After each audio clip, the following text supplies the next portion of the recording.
Oh, this? It's just a gift. And you are harmless. From, my Uncle Mike.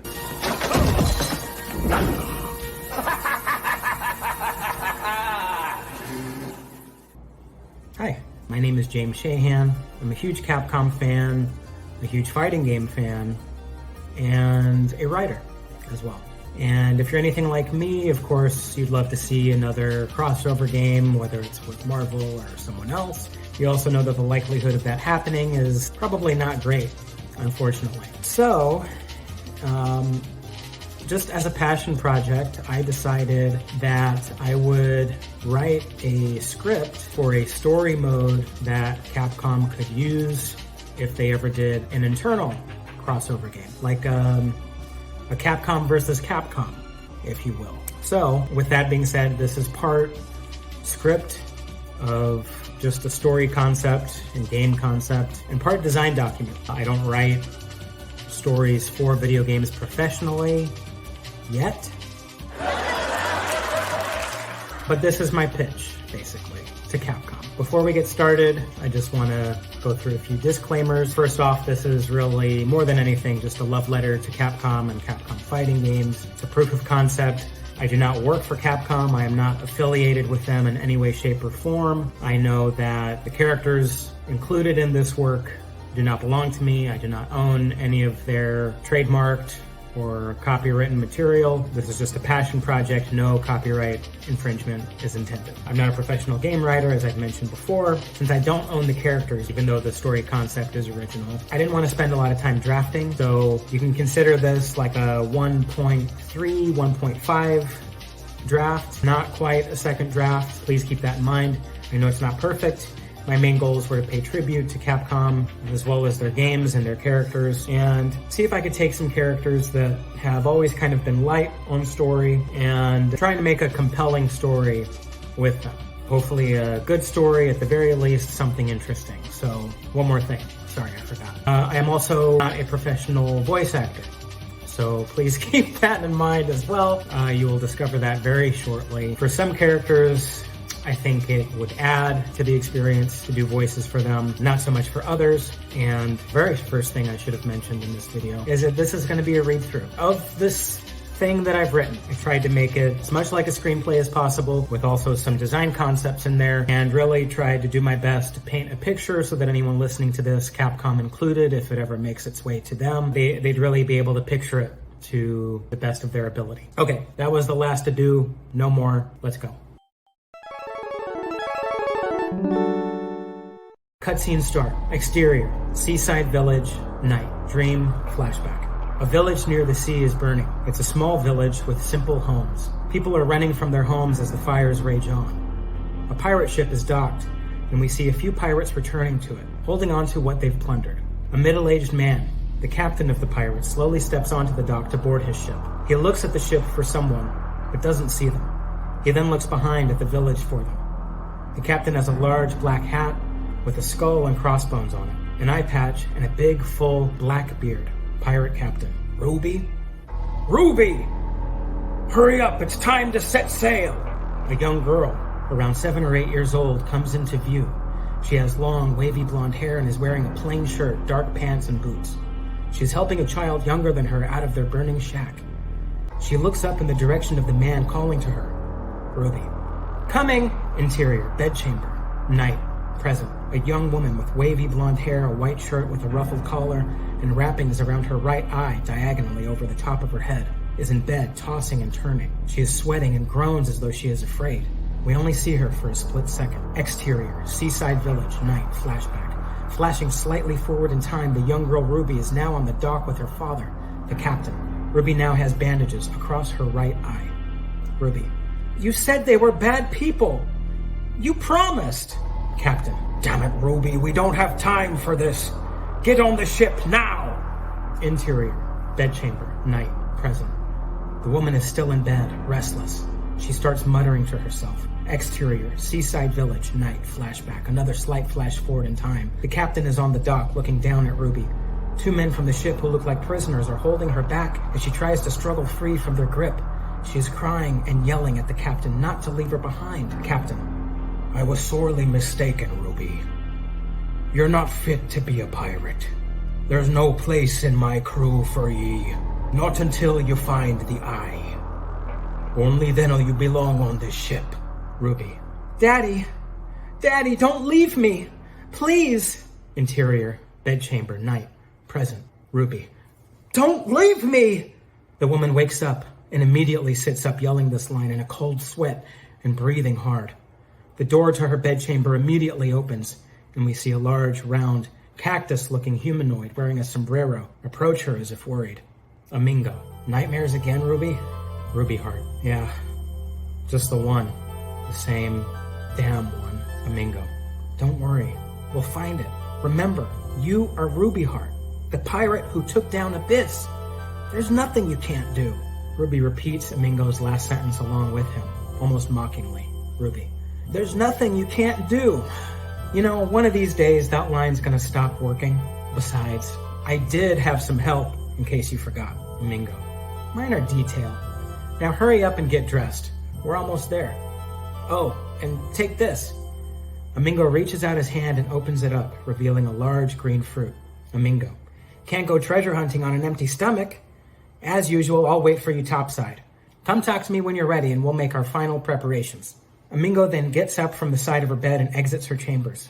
The screen fades to black. We hear sounds of Ruby eating.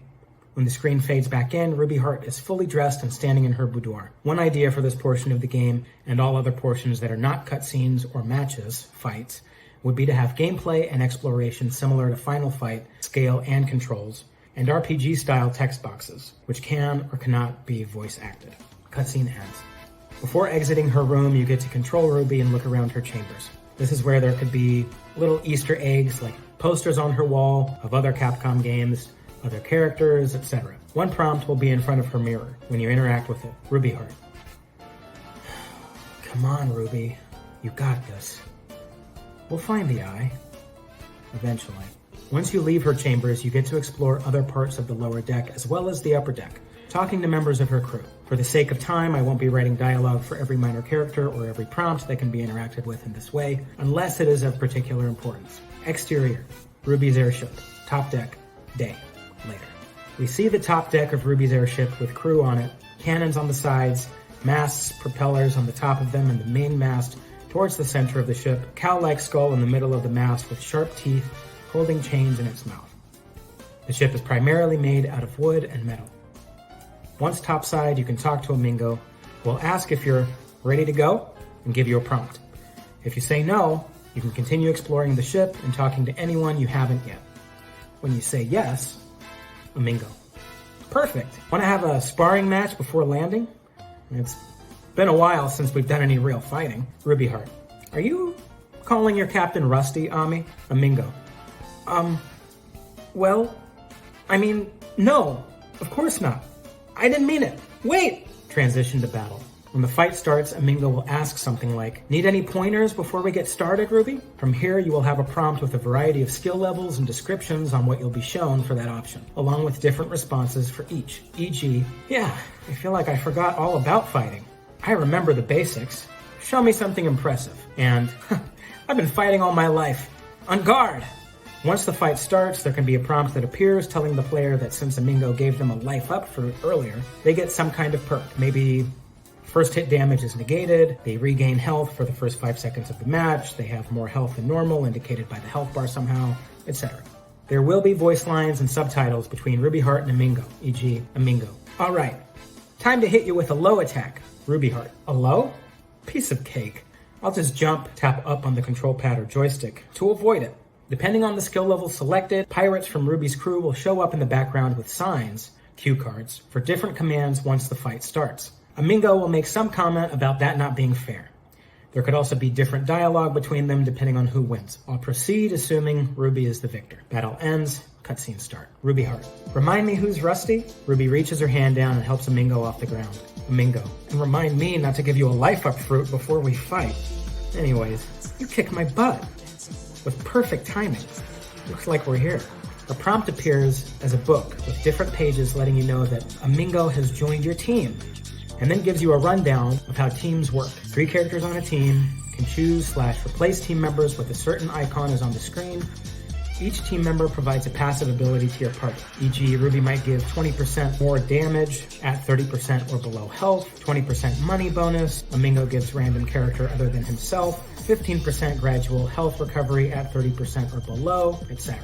The ship starts to slow down and descend from a top-down approach. When the camera pans out and shows the airship landing, we see that the environment is that of a very misty swamp, with abandoned ships in its waters, gnarled trees and rock formations, and broken architecture, bridges, etc. Ruby and her crew have landed in one of the swamp stage variations from Marvel vs. Capcom 2. Exterior, swamp, day, later. The ship lands on a piece of land near one of the broken bridges.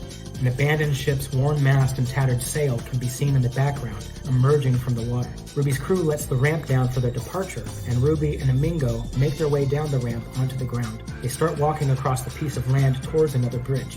Amingo is holding an open map as they walk. Ruby heart. Brings back memories, doesn't it? Amingo.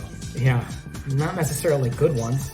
Monsters, robots, infinites. Ruby heart. Right. Best to be on guard. Where are we going, anyhow? Amingo. Well, according to our lead, it should be just up ahead in a cave. That's what the map shows, at least. Ruby heart. I just hope this is it. That this is finally the eye. Amingo. Me too. I know how long you've been looking for it, but... Ruby, can I ask you something? Ruby heart. Ami, you're my first mate. And my friend. You know you can ask me anything. Amingo. Yeah, I know, it's just... But what if this is the eye? Are you really gonna look for him? Ruby heart. I have to. I have to prove myself. Amingo. Why? You took down Abyss! Isn't that enough? Ruby looks down and walks over to the railing of the bridge they're on. She approaches the railing and crosses her arms, letting her elbows rest on the guardrail before looking out into the distance. Ruby heart. It's like I said this morning. I didn't take him down. I didn't do much of anything, really. But I have to find him and prove I deserve my place by his side. It's where I belong. Hearing this, Amingo looks at her with scrutiny and then sadness. He turns to the railing on the opposite side of the small bridge, away from Ruby. He places one hand on the railing and looks out at the distance too. Amingo, to himself. Where you belong. He turns back to Ruby heart. Amingo, to himself. Where you belong. He turns back to Ruby heart, who is still looking out at the distance. He looks down with a sad expression and then takes a deep breath and lifts his eyes to her again. He puts his hand on her shoulder. Amingo. Don't worry. We'll get you there. Ruby looks up at Amingo, puts her hand on his back and smiles softly. Ruby heart. Thank you, friend. All right, let's go get that treasure. Ruby heart and Amingo continue to walk, first across the rest of the small bridge and then across the land formation they're on towards the cave in the distance. As they walk, we suddenly see them from a far distance, but still enlarged. Blurry at first, and then coming into focus. We realize that we are seeing her briefly through some sort of spyglass or telescope. Mystery voice. Interesting. Our view returns to normal and to the two of them approaching the mouth of the cave. Ruby heart.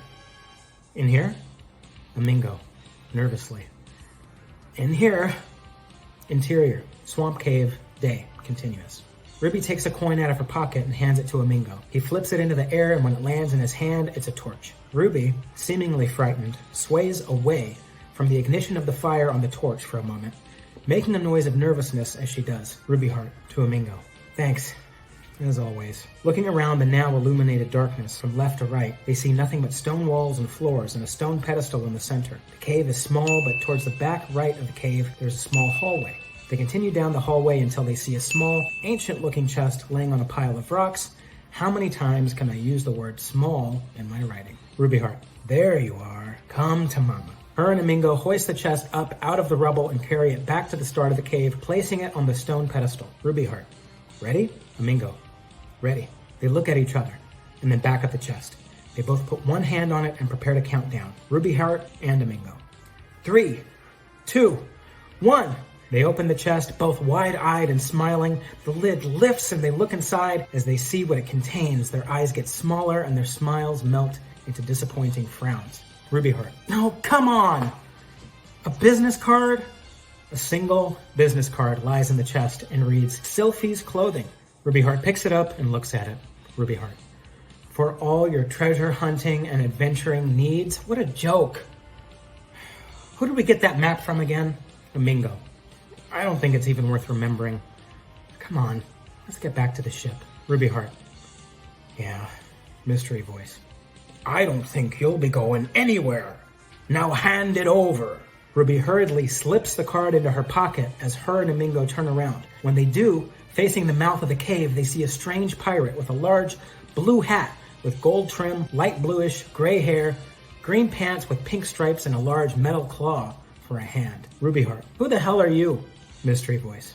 The name's Kraken, legendary captain of the King Octopus Gang. Ruby Heart. I've heard of plenty of legends, but I've never heard of you. Besides, there's no treasure to hand over. Now step aside. He points his metal claw at the two of them. Kraken. Sorry, lass, but I think I'll be needing a second opinion on that there treasure. Avast ye! A few of his jobbers rush Ruby and Domingo and you enter battle. Cutscene ends, battle starts. During this battle, you'll fight as Ruby and Domingo against some generic pirate guys who cycle through each other when one is defeated. Much like Ultron drones in MVCI story mode, before Kraken tags in and the two of you fight him. Depending on what skill level you chose earlier, there will be members of Ruby's crew in the background holding cue cards with different commands on it, either game mechanics, special moves, or both. You're meant to win against Kraken here. Battle ends, cutscene starts. Exterior, swamp cave, day continuous. Kraken is seen getting knocked back across the ground into members of his crew. They pick him up, holding him facing the opposite direction that they're running in, so facing Ruby and Domingo, and start retreating with cartoon cloud effects on their legs' feet. Kraken is shaking his hook at Ruby. Members of the King Octopus Gang. Come on, boss, let's get out of here. Kraken. Put me down, you lily-livered scoundrels. I can take 'em. Let go of me. As they get further away, echoing. You ain't seen the last of Kraken and the King Octopus Gang. Kraken and his crew finally disappear from sight. Ruby and Domingo look at each other and shake their heads. Domingo. So, where to now? Ruby Heart. No idea. That was our last lead, and we walked away empty-handed. Domingo. Well, not completely empty-handed. What about the card? Ruby Heart. This? Yeah. Knock yourself out. Ruby takes the business card out of her pocket and gives it to Domingo. Domingo takes it and looks at the back of the card. Domingo. Conveniently located in Metro City. Hey, I've heard of that place. Why don't we go check this shop out and see if they have anything interesting? Fade out. Exterior, Metro City, day, later. Fade in. We see a close-up of the back of the card, the text, and that there's a graphic with the location of the advertised shop on it. The camera zooms in on the graphic, and then we get an overlay fade out of the business card graphic with a fade in of an aerial shot, horizontal, not top down, of Metro City. It's a modern, bustling city with tall buildings, billboards, lights, etc. Ruby's airship flies into the shot from about the middle right of the shot, flies downward and then curves to the left towards the center of the screen. For a beat, we see Hagar walking the streets, reading the paper. He looks up from his paper, cigar in his mouth, sees the ship, squints at it in a serious, scrutinizing manner. Continuous. Ruby Heart. Voiceover. All right, come on then. We see the top deck of the airship with a few men and Ruby's crew, Domingo and Ruby Heart near the steering wheel, looking out at the city with a spyglass. The airship has slowed to a stop, hovering. Ruby Heart to Domingo. Should be right down there. She hands the spyglass to Domingo, who looks in it, then takes it away from his eyes and nods. Domingo. Easy peasy. I'm not used to talking this much. The crew member who is at the helm of the ship, steering it, is a bit more distinguished than the others. He has a bandana over his hair and a large red beard. My idea is to have him named Momo and another more unique distinguished member named Taru, as an Easter egg to the Momotaru character in games. This probably isn't necessary though, and just as a side note, I thought this was a good idea, but for the rest of the document, I didn't really work it in. So, sorry. Momo. Hey Ruby, Where do you want me to land this thing? Ruby Heart. Just take us low enough to use the rope ladder. We shouldn't be long. Momo. Aye, aye. We see an open alleyway of Metro City, similar to Guy's stage in Street Fighter Alpha 2. The rope ladder drops down from the top left of the frame, just a few rungs of the ladder. Ruby and Amingo use it to step down and then leap to the ground, landing effortlessly. Not quite at Sylphie's yet. They still need to do some walking. Either the rope ladder or the very bottom of the ship could be visible in an alternate version of Guy's Street Fighter Alpha 2 stage, as the new version of the stage would appear in this mode's fights, as well as arcade and versus mode. You start walking past various walls with graffiti, stores, characters, and buildings in the background. Editor's note. Ideally, this segment is done as a 2D side-scrolling segment. Same dialogue either way, but with side-scrolling, you fight through Mad Gear gang members with Final Fight perspective, combat, breaking barrels, etc. Eventually, walking up the area below, only to have Hagar run up on you from the left side of the screen, at which point, after his dialogue, you would have a normal versus battle. Either way, you would experience a normal cutscene with normal perspective after defeating Hagar. Amingo. According to the card, should be just up ahead. Ruby Heart. Good. This doesn't seem like the kind of place too keen on outsiders. She looks in the background at a few Mad Gear gang members who are watching them from the shadows. Ruby Heart. From the looks of it, I'd say this town is full of mystery voice. Criminals! Ruby and Amingo turn around, looking to the left, confused. We see Hagar's shoes as he takes a few more steps towards our heroes. The camera pans up from his shoes to pants to bare chest with a single strap across it, to his signature, mustached face. At hearing Hagar's voice, some of the Mad Gear members in the background run away. Hagar. You're a couple of 2-bit criminals. Ruby Heart. What are you going on about? Hagar. You got an airship idling all willy-nilly in Metro City's airspace without a proper permit. And in case you were wondering, that's illegal. As mayor, I cannot let this stand. I'm taking you downtown. Ruby Heart. Well, I don't care if you're the mayor of Earth. You're not taking us anywhere. Hagar. Fine. Hagar starts walking towards them, cracking his knuckles and loosening his neck. If you don't want to do things the easy way, we'll do them the hard way. Come on! Scene ends, battle starts. You use Amingo and Ruby to fight against Hagar. You're meant to win. Battle is immediately exited when you deliver the last blow to Hagar, so you don't see him getting knocked to the ground, defeated, as you usually would in battle. Battle ends, cutscene starts. The cutscene starts with Hagar getting knocked back, sliding across the ground, arms crossed over his chest and face. When Hagar stops sliding, he shakes his arms at his sides and starts laughing. Hagar. You've got spunk, kid, I'll give you that. That fighting spirit reminds me a lot of Ryu, even. Amingo. Hey, we know that guy. Red bandana, carries a bag around everywhere. He helped us take down Abyss. Hagar. Abyss, huh? Never heard of it. Couldn't have been big news if it didn't make the city papers. Still, if you fought side by side with Ryu, maybe I was too quick to judge. Mike Hagar's the name. Hagar sticks out his hand to Ruby for a handshake. Ruby obliges and shakes hands with him. Ruby Heart. Ruby Heart, captain of the SS Partenaire and treasure hunter extraordinaire. Well, trying to be. To my right is my first mate, Amingo. Amingo, tipping his hat. Howdy, Hagar. Treasure hunters, huh? Well, that explains what you're doing here. Looking for Sylphie's, are you? Ruby Heart. You've heard of it? Of course I have. She's been in this town for years. Between you and me, though, I'm surprised her doors are still open. Doesn't see much business these days. I'm sure she'd appreciate a visit. I'll take you guys there. Hagar points to the Hagar points to the building in the background. Sylphie's clothing. They start making their way to the storefront. Amingo. Thanks for taking us. And sorry about the ship. I'll personally fly it out of your hair right after we visit Sylphie. Hagar. Oh, I know you will. Because I'm coming with you. Ruby and Amingo reel back momentarily in shock/surprise. Ruby Heart. Come again? Sorry, but I can't play favorites just because we have a mutual friend. The law is the law. So, I help you find a treasure or two, and when we find one that looks as valuable as your debt, I take it to our processing department and we call it even. Ruby Heart. You can't be serious. Hagar stands there, looking at her smugly with his arms crossed. Ruby Heart. Well, what choice do I have, really? Hagar. That's the spirit. Now come on, I'll introduce you. You get a prompt that lets you know Hagar has joined your party. You'll also get to see his passive ability for if and when you ever choose to have him on your team. They get to the storefront and Hagar opens the front door for them. Interior, Sylphie's shop, day, continuous. As they enter Sylphie's, the door makes a noise, as businesses do when people walk through the door. It looks like a small retail clothing store inside with various outfits on display, racks with clothes, shelves with knickknacks, and a glass case with trinkets in it. On top of the glass case, the counter, is a small TV, a game console, a few empty cans of soda, and some empty bags of chips. Blonde woman in a white gown, a small white pouch at her side, fastened at the waist, and a gem in her forehead is behind the glass counter/register, playing some kind of game console. She doesn't greet our heroes as they enter the store. Sylphie, talking to the game. Oh, come on. How was I supposed to block that? Hagar.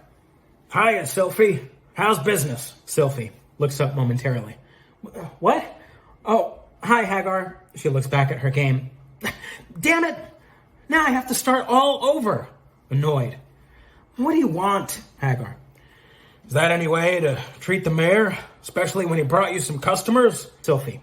Customers? Sylphie looks and sees Ruby and Amingo. She panics, brushes herself off, and gathers everything on the counter except for the register in her arms before opening the door and throwing it out. It flies into the background and knocks a couple of Mad Gear members over. She then closes the door and zips to them from out behind the counter. Sylphie. Well, why didn't you say so? Hi, I'm Sylphie. Pleasure to make your acquaintance. So, what brings you to the front door of her store flies off the hinges. A Mad Gear thug is seen where the door was. Mad Gear thug. Who threw that TV? Whoever it was, you're gonna pay for it. I don't know why I made him a southerner. Just whatever. Sylphie. My door. Mad Gear thug. Don't worry, Blondie. Just tell me who it was. And Sylphie, furious, trying to hold back. You broke my door. No longer holding back. Do you have any idea how much it'll cost to repair? Mad Gear thug, visibly frightened. Sylphie. $50! Rah! Sylphie leaps at the Mad Gear thug, and you get to fight a handful of them as Sylphie. Cutscene ends, battle starts. This isn't a major fight, but it breaks up the cutscenes a bit with fighting. Thoughts on Sylphie is that she, much like Namco x Capcom, has different moves from different Capcom characters. She could also have a mini leveling system for her moves/supers, depending on how much money she has, and maybe a move where she digs up a treasure chest with a random amount of money in it. You're meant to win this fight. Battle ends, cutscene starts. Exterior, Sylphie's shop, day. Later. Sylphie is seen pinning the Mad Gear member who broke her door to the ground with her sandaled foot, holding him by the arm. Mad Gear thug. I'm sorry. Please, let me go. Sylphie. Pay for it, and we'll call it even. Mad Gear thug. I don't have any money. Sylphie steps down on him harder. Mad Gear thug. Okay. In my left pocket. Take it. Sylphie reaches down with one hand and pulls a wad of bills out of his pocket, and then lets go of his arm with her other hand. She steps her foot off of him. Sylphie. Thanks for the cash. Now scram! Mad Gear thug gets up as quickly as he can and runs away screaming. Sylphie steps back into the shop, wad of bills in her hand. She puts it in her pockets and then brushes off her dress. Sylphie, smiling. Now then, how can I help you? Amingo, nervous. Hi. I'm Amingo and this is Ruby Heart. We're treasure hunters and recently found your card. Ruby Heart. Yeah, in a treasure chest. Instead of treasure. What kind of... Amingo, putting his hand over Ruby's mouth. What kind of goods do you have? See, we've been looking for this one treasure for a long time, and, well, we're kind of stumped on where to look next. Since your card mentions you carry stock for treasure hunters, we wanted to stop by. Do you have anything that can help us find it? Sylphie, smugly. Even if I don't, I'm sure I can point you in the right direction. Not only am I a superstar merchant with booming business, but you happen to be speaking to a bona fide demigod. I've been around longer than the three of you combined, and happen to be a walking encyclopedia on treasures, relics, and the like. Hagar. Demigod? All this time I had no idea. Sylphie. It's not exactly the type of thing worth advertising. Unless, of course, Metro City offers tax breaks for non-mortal business owners? Hagar. Can't say it does, Sylph. Sylphie. Yeah, it figures. All right. Ruby, was it? What's this thing you're looking for? Ruby Heart. It's called the Eye of Madura. Sylphie. Can't say I've heard of it, but let's check my records just in case. Sylphie lifts one hand flat, and after a puff of smoke, a large book appears in her hand. With the other hand, she slides a finger up the bridge of her nose as if pushing up glasses, and after a puff of smoke, reading glasses appear on her face. She starts flipping through the book, searching for a specific page. Sylphie. Now, let's see. Egg of Wonder, Extra Life. Sorry, kids. I've never been stumped before, but I just don't have anything on this one. Ruby Heart hangs her head. Domingo. Well, if business is booming like you said, don't you have something that can help us find it? Sylphie's book and glasses disappear in a cloud of smoke as she looks at Domingo hesitantly. Look, I may have exaggerated a tiny bit. The truth is, I'm this close to closing my doors permanently. Around here, people prefer hand-to-hand combat over magic doohickeys. They're just not interested. Hagar. I'm sorry this city's been so hard on you, Sylphie. Sylphie. That's all right. It's just the nature of the business. And to answer your question, turning back to Domingo, I've sold through nearly all my stock to try and delay the inevitable, but it hasn't done much good. Self-defense aside, all I have left is my enchanted map. Domingo. Enchanted map? Sylphie. Admittedly, it has some issues, but, well, just take a look.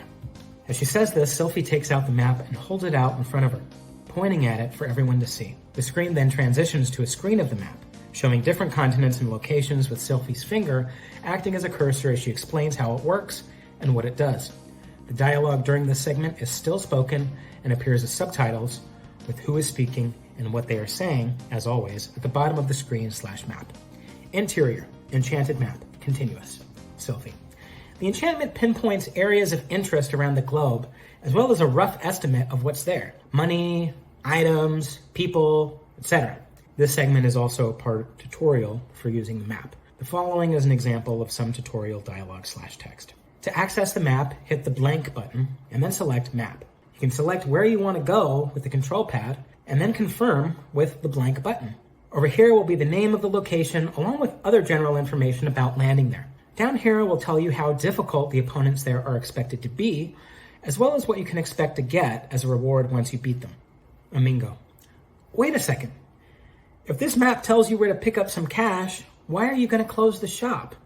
Interior. Sylphie's shop. Continuous. Sylphie. About that. I may be a demigod, but it's more of a curse than a gift at times.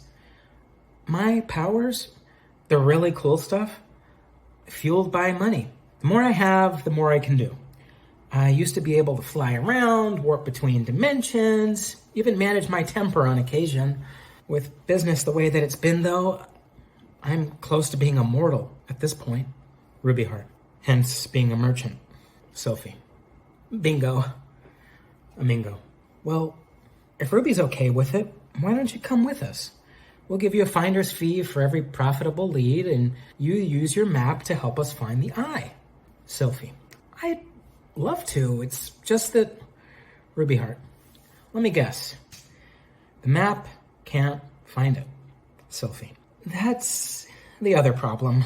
The enchantment is a homebrew, and since I was broke when I made it, there are limitations. I bet it all on finding a payday within walking distance, but instead, my lack of funds crapified the spell and the map has a mind of its own. As a result, the number and location of leads at any one time is not within my control. Hagar. But haven't you done this before? Sylphie. Of course I have, but I've also never been this broke before. Thanks for the reminder. What's worse, while I can feed cash to the map to bump up its person tracking power, it won't tell me where to find specific relics or even amounts of money, no matter how much moolah I sink into the damn thing. Domingo. Well, it's not quite what we hoped for, but at least we still have a chance, right, Ruby? Ruby walks over to Amingo, head down, puts her hand on his shoulder. Ruby Heart, I think it's time to accept the fact that we'll never find it, Amingo. I'm a failure, unfit to join my father's crew, and also, maybe I'm unfit to lead my own. Ruby takes her hat off, holds it to her chest for a moment, and then takes Amingo's hat off with her other hand and puts the pirate hat on him instead.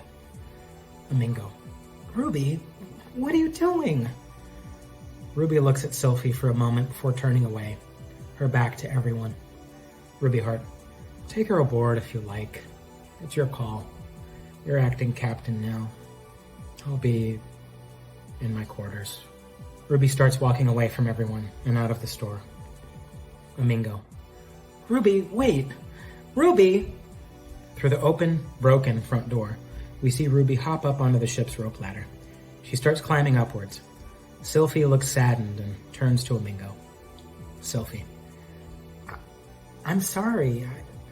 I didn't mean to make her upset. Amingo, it's not your fault. It's just been a long road. Hagar, she gonna be okay? Amingo, of course. Give her some time and she'll be as good as new. Amingo walks just outside of the store and looks up at the ship. To himself, I hope. The camera pans up, stopping on Ruby's airship. As you see it hovering in the air, all sounds fade out except for the hum of the ship's main propeller. Hard cut. Interior, Demon Coliseum, night. The sound of the ship's propeller is immediately replaced by a similar yet different sound. The sound of large chains being hoisted upwards by a mechanism. The frame starts with a close-up of the thick chains, pulled taut and sloping diagonally downward from the top left of the shot to the bottom right, into the ground, slowly moving through the contraption. The sky is dark and beneath it is dark as well, but our view is mainly underneath, inside of a demon coliseum, where the moving chains are opening a very large metal gate. The words, "Meanwhile, in another world far away," appear on screen briefly. The camera then pans to the right. We see various columns, arches, torches, and chambers in the background. The ground is the earth itself, and littered with bones, and much of the Colosseum columns are broken, fractured, or destroyed. There is significant damage to some of it. Finally, another chain comes into frame, pulled taut at a diagonal angle from the bottom left to about halfway right of the frame.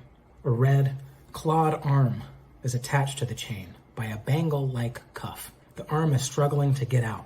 The camera then pans way up high to a bird-like demon named Arma, standing on top of a Colosseum wall close to the shackled demon, looking down at him. The metal gate is in view from Arma's position. The voice of the demon in chains calls up to him. Mystery Demon, please, friend, I'm telling the truth. Arma, my name is Arma, General of King Phalanx and no friend of yours. You think me a fool. You're not the first prisoner to come through our Lord's chambers, desperately prattling on in hopes of mercy. Mystery Demon, if you won't believe me, at least answer me this. How many promises to our brethren has he kept? As we continue to hear the chained demon speak, we see Arma cross his arms and look away, to the side and slightly down. Mystery Demon, how many mouths were pledged food, yet still go hungry while he feasts? How many subjects were sworn equality, yet find themselves as servants? Arma, I'm just following orders. With a loud metallic clunk, the metal gate stops moving, now fully open. The chains operating it have also stopped. Mystery Demon, then why do you carry one of the crests in secret, as though doubt eats away at you? Arma, angrily, you know nothing. I shall gladly watch you fall in battle and rejoice, for I shall never hear your voice again. The camera pans out to show Firebrand, the legendary red demon, as the one chained in the Colosseum. A book page flies toward the screen briefly, displaying next to the struggling Firebrand, showing Firebrand's name, the game he comes from, which in this case is Demon's Crest, the year it was released, and small video footage of the game. It also gives a brief bio on him, still cryptic enough that it doesn't spoil too much, but mostly letting the player know where he's taken from. The camera then moves behind him, showing the size and scale of the open gate. Eyes glow up above in the gate's dark archway, and we hear a thunderous roar. The dragon demon, Samulo, makes his way out of the shadows slowly. He appears zombified with missing and torn flesh in many places, exposing the bone and the sinew below. He is weakened, but also visibly angry. Firebrand frantically tries to build up a fire in his mouth as the dragon approaches. He repeatedly blows fire on the chains, hoping they will weaken enough for him to break free. Samulo gets to Firebrand and raises a large claw above him. Firebrand cries out as he tries pulling the chains away from his arms, now with a red glow from the constant exposure to the flames. Right before the claw comes down, he breaks free, the chains shattering, the cuffs remaining as the signature gauntlets he wears on his arms. He rolls to the side of the claw coming down, dodging the impact, and looks at Samulo. Firebrand, one day, this will be over, Samulo. Until then, may your pain be short-lived. Cutscene ends, battle starts. Samulo is a giant type of enemy/boss. As Firebrand, you will have a limited number of his moves to work with. Not any related to other crests yet, but you are meant to win. Since he is zombified, Samulo only has between 35 to 50% of a health bar. Battle ends, cutscene starts. With a giant roar, Samulo crashes to the ground, defeated. Small flames smolder over his entire body. Firebrand walks over to him and places his hand on his large head. The dragon looks at him briefly, breathing hard. Firebrand, rest well, brave warrior. Samulo lets out a small, strained cry and then collapses completely. Firebrand looks down for a moment, saddened. Arma leaves his perch and flies down to Firebrand. Arma, impressive. You fought as if you knew his every move beforehand. Firebrand, he has been felled by my hand more times than I can say. I relish it not. Arma, and how did you know about the crest? Firebrand, as I said, my story is true. Arma looks at Firebrand with scrutiny for a moment. He then reaches into a small side pouch and pulls out a shining green crest and a folded page torn from a book. Arma, should it prove false, I will grant the king reprieve and hunt you down myself. Arma then turns and flies away into the distance. Firebrand puts it into his satchel and then starts reading the page, seemingly torn out of a book. Firebrand starts reading out loud to himself and to us, the players. Firebrand, additionally, one can reach other worlds simply by passing through the edge of their own. While not the fastest means of travel, one will find that during this time, the boundaries of their world are no longer hard set. He takes his gaze from the page and looks up at the moon. Firebrand, thank you for your inextinguishable skepticism, Arma. I vow to heal our world once and for all. The camera pans up to the moon, leaving it in the shot for a moment. Fade out. Exterior. Ruby's airship. Day. Fade in. We fade in on the sun, where the moon used to be, and pan down to see Ruby's airship flying slowly amongst the clouds. We then see the deck of the ship, with members of the crew steering, talking, walking around, and Amingo, Sylphie, and Hagar talking to each other around the center of the deck. Sylphie to Amingo. How's Ruby holding up? Amingo. It's tough to say. She hasn't left her room since yesterday when we left Metro City. She's eating, which is good, but isn't talking much. I'm starting to worry. We see small groups of crewmen on deck, talking amongst themselves, and generally looking worried/somber. Amingo. Looks like they are too. Sylphie. And what about you? You look tired. Amingo. I'll be okay. I just didn't get much sleep. I was keeping guard of Ruby's quarters. Sylphie. You know what you need? You know what makes me feel better when times get tough? Amingo. What's that? Sylphie. Money! And what better way to find some than by treasure hunting? Despite its flaws, the map does have some spots we could check out. Amingo. I'm really not in the mood. Thanks. Hagar. I hate to break it to you, plant man, but I'm with Sylphie. I'm really sorry about Ruby, but you do have an outstanding parking violation to pay off. Amingo. Okay, fine. Let's look at the stupid map so we can track down some stupid treasure. You guys are incorrigible. Sylphie and Hagar smirk at each other and fist bump. You also get a prompt here, letting you know Sylphie has joined your party, and a description of her passive ability. Interior, enchanted map. continuous. From here, we're brought to the map screen again. There are a variety of locations to choose from. Since the map starts out as level 1, there could be really cryptic information or hints about how much money is in each location and what characters are in each location. But as you do more fights and get more money, that could change, along with possibly other areas showing up, maybe harder fights, challenge fights, etc. After you recruit your first character, you will be able to decide who you want in your 3-character team. You also get to learn more of their move lists and familiarize yourself with the team mechanics, tagging, DHCs, etc. Each area will have NPCs you fight before a known character, and pirates from Ruby's crew will be in the background with cue cards on various commands, character moves, and tag mechanics. These areas can be just the background with character portraits and speech bubbles like an RPG. This will keep it snappy. A chest will appear with a relic after defeating the area boss, if there is a relic in that area, which could also give passive effects as well as money. But if you spend it by feeding the relic to the map, you will lose the passive effect. Of course, gaining money in the process. Since dialogue between characters will depend on who you have on your team and what order you do battles in, I won't write out dialogue for these unless they are the battles that push the story forward. I meant to hit the down arrow, but I hit the side arrow and it went down more and I had to get back up to the... Here's my idea for areas at this time. 1. Country, unknown. Guild stage from Street Fighter 3 New Generation. Character you fight, Gil. Probably can't recruit him because wouldn't make sense. Relic, yes.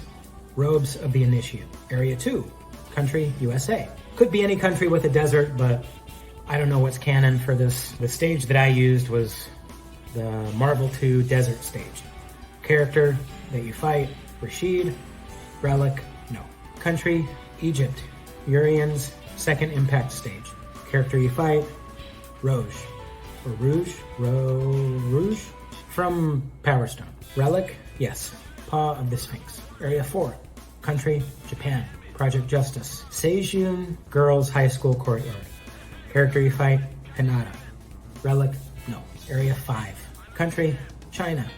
Chun-Li stage from Super Puzzle Fighter 2 Turbo. Character you fight, Chun-Li. Relic, prize money.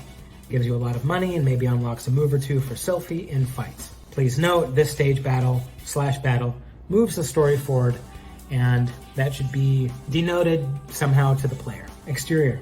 Great Wall of China, evening. Sylphie, Amingo, and Hagar, required team, fly to the Great Wall and see a bunch of people gathered in one spot. They also see some fighting and decide to drop down nearby. As they approach the crowd, they see a bunch of people cheering, watching the fight on camera, moves on the characters fighting. A man is blocking a flurry of blows, only to finally get knocked down. We see that the person delivering the blows is Chun-Li, the world's strongest woman. Our heroes notice it's her, Sylphie. She looks familiar. Who's that? Hagar. Chun-Li, we fought our fair share of battles together and she's one tough cookie. Amingo. So have we. I wonder what she's doing here. Hagar. Looks like a tournament of some kind. Let's go say hello. The man she was fighting tries to get up but can't.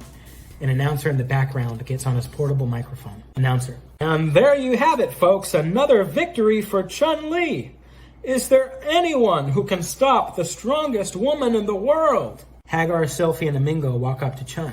She's surprised to see them. Chun-Li. Hagar? Amingo? It's been a long time. Like the new hat, by the way. Turns to Sylphie. And who's this? Sylphie. Sylphie's a name. I think I've seen you fight before, but never up close. You're badass. Chun-Li. Thank you. Turning to Amingo and Hagar. So, what are you guys doing here? Please don't tell me another universal threat is on the loose. Amingo. No, nothing like that. It's kind of a long story. Chun-Li. I'm all ears. That was the last match of the tournament, so I'll just collect my prize. And the announcer starts talking again and then sees the three heroes talking to Chun-Li. Announcer. And it looks like your new World Warrior Tournament champion is none other than... Sees heroes. And what do we have here, ladies and gentlemen? It looks like we might have some new challengers. Do you want the tournament to be over? The crowd yells, No! Announcer. Do you want to see the current champion, Chun-Li, face off against a regular woman, a professional wrestler, and a cactus wearing a hat? I guess? We see all the heroes react simultaneously in a dramatic side-by-side-by-side style. Chun-Li. What? Selfie. Excuse me? Hagar. That was just a phase. Amingo. Real original, pal. The crowd is silent for a beat after his question, and then erupt into a unanimous, yeah! Chun-Li approaches the announcer, who turns his microphone to the side so they can talk. Announcer. Chun, baby, how's it going? Ow! Ow!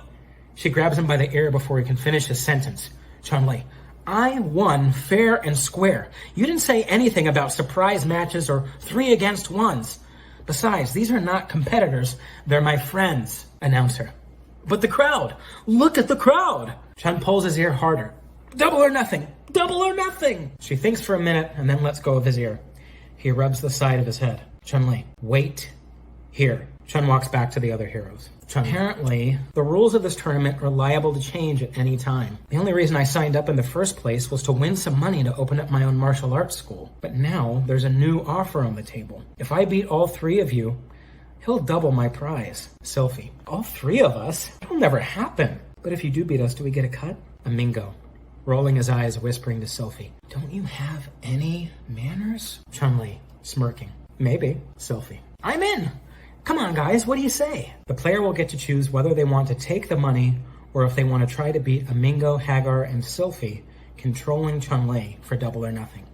If they win, Chun gets double the prize amount and splits it with the player.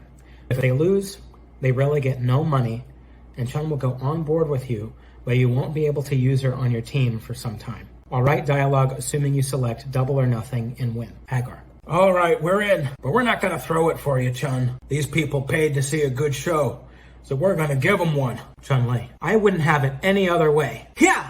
Cutscene ends. Battle starts. When fighting the last character, if you pay attention to the moon in the background, you'll see Firebrand's silhouette fly past it. Cutscene starts. Battle ends. Fade in. The announcer is standing next to Chun-Li, holding her arm up in the air. She holds a trophy in the other hand. The other heroes are beside her. Announcer. The double or nothing 3v1 winner and the official World Warrior Tournament champion is Chun-Li! The crowd behind them goes wild and confetti rains down on Chun. People in the crowd briefly pat her on the shoulder or congratulate her, and she acknowledges them before walking down the Great Walls Road with the other heroes. After reaching a spot with far less people, they stop to chat. Hagar. Hand on his head. Did you have to hit that hard? Chun-Li, smiling. We had to put on a good show, right, Mayor? Hagar chuckles and shakes his head. Amingo, talking to Chun.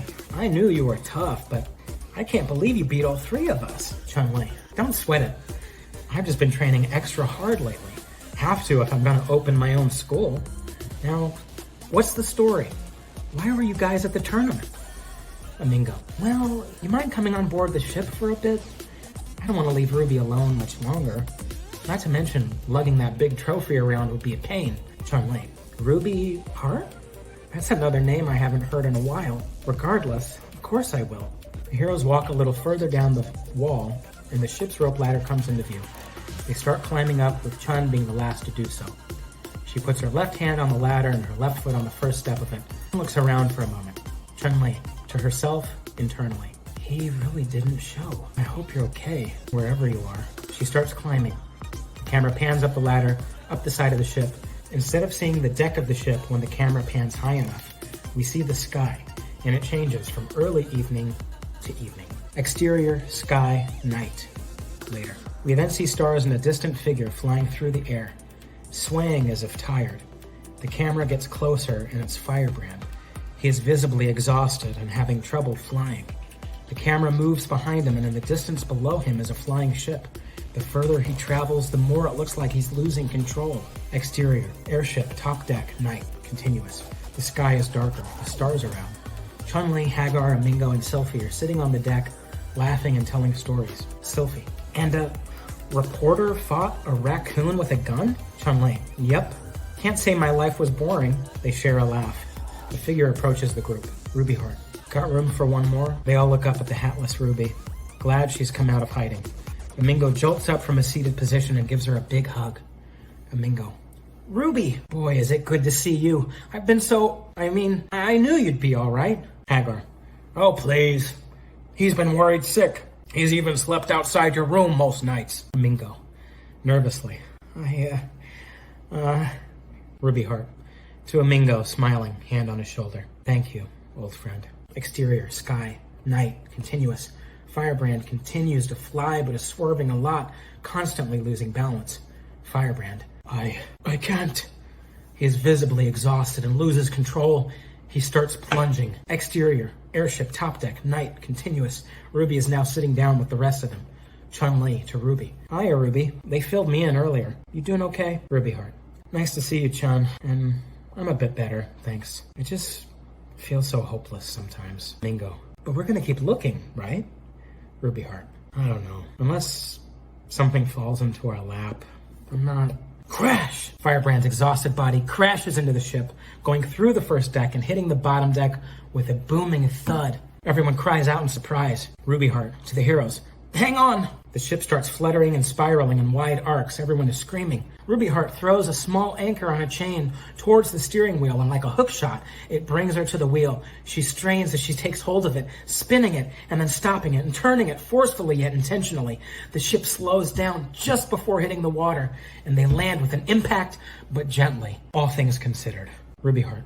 Is everyone all right? She looks at the other heroes and they all nod, dusting themselves off and helping each other up. What the hell was that? Cautiously, Ruby walks toward the spot of impact. Chun-Li. Stay behind me. I'll cover you. Ruby Heart. Thanks. Exterior. Airship bottom deck. Night continuous. Chun leads the way with Ruby behind her as they descend into the bottom deck of the ship. It's dark, shadowed, except for the light pouring into the deck from the hole, which they come to find is illuminating the body of Firebrand. He is on his back, breathing heavy, trying to get up, but struggling. Chun-Li. Firebrand? Oh, great. Not again. Chun assumes a fighting stance. Firebrand lifts his clawed hand up and breathes weakly as he gets up. Firebrand. Wait, please. Hagar. He talks now? That's a new trick. Ruby Heart to Chun and Hagar. Friend of yours? Chun-Li. Quite the opposite. But don't worry, we got this. To Firebrand. You're going down. Cutscene ends, battle starts. The player should probably control Firebrand here for a longer fight, since he's only going to have half life in the fight because he's exhausted. But they could also be given the choice, or choose between Chun or Hagar. If you're Chun/Hagar, you can get them down to 0, but if you're Firebrand, you can reduce their life to about 15% each, and the fight will end. Battle ends, cutscene starts. We come back to Chun and Hagar in a fighting stance facing Firebrand. They then, slowly, come out of the fighting stance. Ruby Heart. Whoa, what are you doing? Chun-Li. We made a mistake. Aside from actually speaking, he was pulling his punches. Hagar. The demon we fought definitely wouldn't have done that. They walk back up to him and help Firebrand up from the floor. Chun-Li. Sorry we attacked you like that. Firebrand. No harm done. But you say you've encountered another, a mindless demon, as you put it? Chun-Li. Yes. They looked like you, but fought and spoke like a wild animal. Firebrand. I've heard of such creatures, but did not wish to believe the tales. Slave beasts created by Lucifer. Abominations made by mutating the legendary Red Demon bloodline. Are they prominent in your realm? Hagar. If I remember correctly, those hellions are from Arthur's world. Firebrand. And that means, oh, thank heavens, there is hope yet. The other heroes enter the lower deck cautiously. They spot Firebrand. Mingo. Ruby, is everything all right? Ruby Heart. Yeah, everything's all right. To Firebrand. Except for the bloody hole you put in my ship. Firebrand. 1,000 apologies. I promise to repay my debt. And please, allow me to introduce myself properly. I am Firebrand, of the legendary Red Demon bloodline. Chun-Li. So, you've got the same name, but you're a completely different demon? I don't like where this is going. Ruby Heart. Well, I'm Ruby Heart. Captain of... She goes to touch her hat and it's not there. She looks back at Mingo, who hands it to her. He then puts a berry on top of his head and it grows into a sombrero. Hagar, standing next to him, sees this and looks comically shocked and confused. Ruby turns back to Firebrand, her hat back on her head. Ruby Heart. Captain of the SS Partenaire. Now, excuse my lack of a warm welcome, but it's time you explained yourself. Where the hell did you come from, and why did you crash into my ship? Firebrand. Of course. Firebrand reaches into his side satchel and pulls out the green stone from earlier, the demon's crest of time. Firebrand. Look upon the crest, and all shall be revealed. Ruby reluctantly fixes her eyes on the green stone. Ruby Heart. And if this is some kind of trick, you'll walk the plank. Firebrand. If I wished harm upon you, it would have already occurred. The green stone floats above his open palm. The camera zooms into the stone further and further until all we see is darkness. Fade out. Interior, time crest, night, flashback, fade in. The time crest, its actual size, comes into the frame along with the other 5 crests. They form a circle, shimmering and rotating as Firebrand begins narrating. This flashback is basically a retelling of the Demon's Crest intro. Legend of Firebrand starts playing. Firebrand, voiceover. One day, 6 magical stones fell from the sky into my home, the Demon Realm. Each stone had a crest inscribed upon it, containing total power over the elements: water, fire, air, earth, time, and heaven. And should a demon gather all 6 of the crests, they will become one, the crest of infinity, said to give those who possess it power beyond all imagination. We see the crests slowly unwind from their circular formation and fall into darkness. Exterior, Demon Realm, night, flashback. The crests fall into the Demon's Realm, traveling past and through the dark clouds and land onto the earth, once again in a circular pattern from a top-down shot. Firebrand, VO. Upon discovery of the crests, the realm erupted into civil war. Countless demons were slain by their own kind, each of them fighting to claim this power as their own. Then, 6 arms of 6 different demons reach for and take one of the crests simultaneously. 5 of them leave the frame unscathed, but the 6th arm has its hand cut off at the wrist by a jagged blade, and another skeleton arm/hand reaches and takes the crest, clumsily leaving the frame later than the other arms. Fade out. We see all sorts of demons fighting each other, stepping on top of the corpses of their brethren without blinking. Firebrand, VO. I swore, as the last of the legendary red demons, to gather the crests from my brethren and end the unfathomable slaughter. Exterior, Boneyard, night, flashback. We see top-down at first Firebrand fighting a large skeleton with a jagged blade on one of its arms, Belf, and a number of skulls inside of its ribcage in a mountainous, wooded area. Skeletons and bones litter the ground. Ruby Heart, VO. You didn't kill them, did you? Firebrand, VO. Some demons cannot be reasoned with. I did what needed to be done. The camera then shifts to a side shot, and you're immediately thrown into a fight with Belf. The legend of Firebrand continues to play, even as you fight, and there is no ready, fight, or any of the usual battle start prompts. Cutscene ends, battle starts. I didn't include Belf as a part of the roster, but if another character from Demon's Crest were to be included, I think it should be either him or Arma. So this is planned more as a fight against a unique NPC. You have access to more moves with Firebrand since he'll have the Earth Crest here. Firebrand wins, regardless of if you win or lose. Battle ends, cutscene starts. If you win, you transition out of the battle to see Belf breathing heavily, hunched over with a hand out to give Firebrand the crest. Firebrand walks up to him in his Earth Demon form to take it, but gets nicked by one last blade swipe from Belf. Firebrand quickly turns and runs for a beat in the other direction. Belf stands up weakly. Firebrand charges at him with the power of the Earth Crest and makes contact with his bladed arm, shattering the blade and then the body of the skeleton demon itself. He then finds the arm holding the crest and steps on it. It forces the fist to flex, revealing the crest, and he takes it. And if you lose, you'll see the same cutscene, but maybe there'll be an extra segment where you see a weakened Firebrand transform into the Earth Demon. Exterior, Colosseum, night, flashback. We see the same Colosseum as when we were first introduced to Firebrand, but this time it looks pristine. There's no damage to any of its walls or columns. Firebrand, walking into the Colosseum from the right side of the frame, approaches Samulo, the dragon demon, except Samulo is no longer a zombie. His flesh is pristine and he looks strong. He looks at Firebrand quizzically, then looks at the faint glowing crest, light, emitting from the middle of his giant claw, and looks at Firebrand again, with amusement before letting out an enormous roar. You fight here again, only with access to more moves of Firebrand's, and Samulo has a full health bar. Cutscene ends, battle starts, battle ends, cutscene starts. The crest of heaven leaves Samulo's claw and falls toward Firebrand as the large dragon collapses. Small fire burning in his body. He lets out a pained roar. Firebrand, VO. I was successful in my mission. but success came with a price. While acquiring the final crest, I was critically wounded. As Firebrand picks up the crest, Samulo's tail whips around from behind him and cuts Firebrand across the torso with its spikes. Firebrand is shocked and clutches his torso. He puts the silver crest into his satchel and takes out the green crest of time. He holds it up and a green aura appears to outline him for a brief moment. He is still heavily wounded, but manages to fly away with the new crest safely in his satchel. We watch Firebrand fly out of the Colosseum from far away and see a shadowed demon's head turning to watch him. We then see its eyes glow in the darkness. We can hardly make out any other details besides a pair of intimidating horns. Firebrand, VO. And little did I know, malevolent eyes were watching me.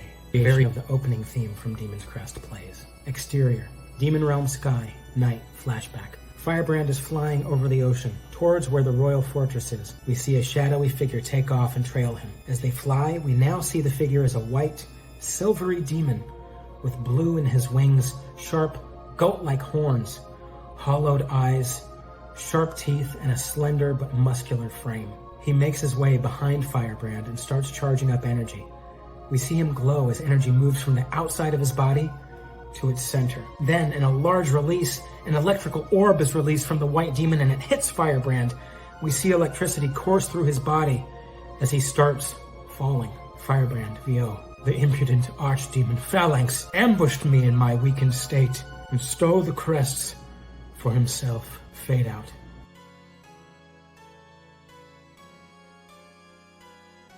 Interior, Phalanx's fortress, night, flashback. The crests gently float in a circular formation near the center of the frame against the inside of a building with archways and demon-faced torches inside of slender columns. It's similar to the Colosseum, but different. The archways are twisted in shape, and the color of the architecture is different. As the crests descend, they reveal a pair of clawed white hands, followed by the demon's head and body. It's holding its hands up to the crests. Firebrand, voiceover. And in his attempt to summon the crest of infinity, an error was made, and the realm was burned. We see the crest circle above Phalanx's hands. They spin faster and faster, getting closer and closer to each other while generating a white light. The camera pans out severely, and we see a faint light beam where Phalanx is. It disappears for a moment, and then the sky turns red and black, accompanied by the sound of an ominous drone. Flame spreads from the point of the fortress to all other places in the realm. A wall of flame begins filling the frame. Interior, Ruby's airship, bottom deck, night, present, continuous. We're back to the bottom deck of the ship. Ruby is looking at the crest, the image of fire being reflected in her eyes. We can see the flames rising through the reflection as we then get a close-up of her eyes. We then see a child version of her in the reflection of the flames. Exterior, seaside village, night, flashback. We suddenly return to the flashback of Ruby as a child in the seaside village. She is helping a younger child out of a burning shack. She hears her name being called and turns in the voice's direction. Ruby. Coming! She manages to pull the child out of the building before part of the structure collapses, spitting flames out towards her. A momentary jet of fire scorches her across the face, and she screams out in pain. Ruby, help! She puts her arm up to shield herself and starts running while crying. We now hear adult Ruby's voice. Ruby Hart, adult in the present moment. Voiceover. Somebody, help. Interior, Ruby's airship, bottom deck, night, present. Again, we see Ruby staring at the crest of time in the present, a close-up shot of her face lit orange, as though she were standing in front of a fire. There is a rapid overlapping sequence of images. Her as a child, the burning village, the wall of flame in the demon realm, her eye being burned. She cries out, alarming everyone around her. Ruby Hart, somebody help! A single tear drops from her eye as she realizes where she is again, looking around for a moment as she snaps out of the episode. Amingo. Ruby? All the heroes watch as she quickly turns and runs up the stairs to the top deck.